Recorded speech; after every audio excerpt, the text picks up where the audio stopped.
Socialistes et républicains. Merci, Monsieur le Président. Monsieur le Premier ministre, Mesdames et Messieurs les ministres, mes chers collègues, ma question s'adressait au ministre de l'Éducation nationale et de la jeunesse, mais j'ai bien compris que c'est Monsieur le secrétaire d'État chargé de la jeunesse qui me répondra, si j'ai bien lu le tableau. Hier, pour la première fois depuis bien longtemps, tous les syndicats ont appelé à une grève unitaire, ce qui traduit le malaise des enseignants face à vos projets de suppression de postes pour 2019.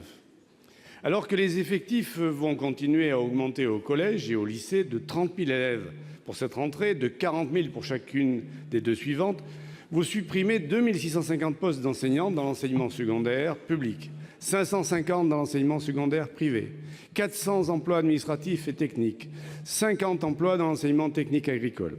Cette diminution de postes budgétaires va entraîner l'augmentation du nombre moyen d'élèves par classe, indubitablement, et dans un contexte de réforme du baccalauréat, des programmes de lycée et de la loi d'orientation réussite étudiante. S'ajoute à tout cela la diminution des moyens destinés à la formation des enseignants, ce qui n'est pas normal aujourd'hui.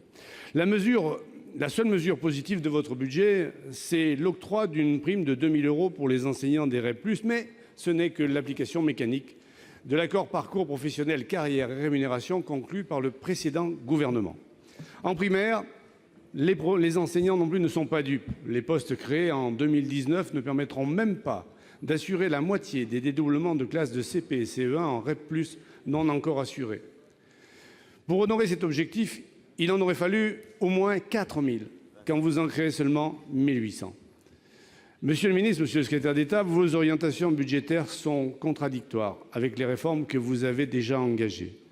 Elles en entament la crédibilité. Quand annoncerez-vous enfin des mesures qui donnent de l'espoir à nos enseignants? Quand donnerez-vous à l'école de la République les moyens dont elle a besoin? Je vous remercie. Pour vous répondre, la parole est Monsieur Gabriel Attal, secrétaire d'État auprès du ministre de l'Éducation nationale et de la jeunesse. Monsieur le ministre.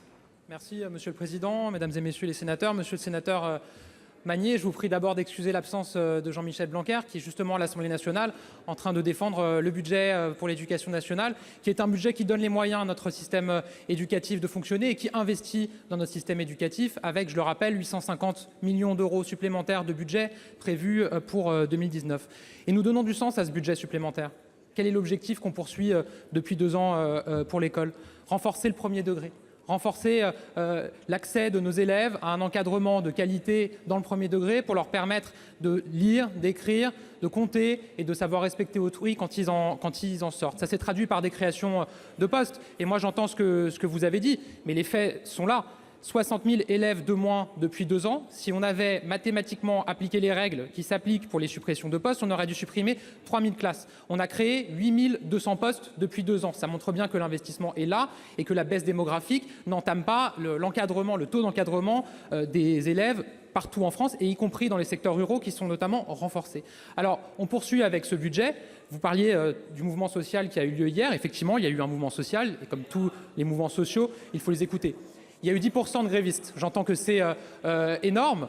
Il faut entendre ces 10% de grévistes. Il faut aussi entendre les 90% qui n'ont pas fait grève. Et puisque vous dites que c'est énorme, je me permets de rappeler que c'est bien inférieur au mouvement qui avait eu lieu contre la réforme du collège, qui était présenté il y a quelques années et que vous souteniez à l'époque. Mais pourquoi est-ce que c'était moins important? Et pourquoi est-ce que 90% des professeurs n'ont pas fait grève? La réponse est simple.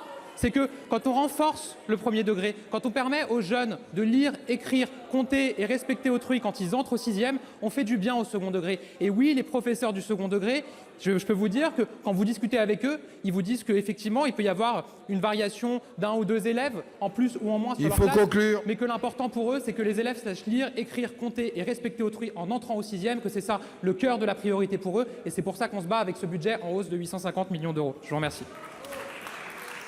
La parole est à notre collègue Évelyne Perrot pour le groupe de l'Union centriste. Vous avez la parole.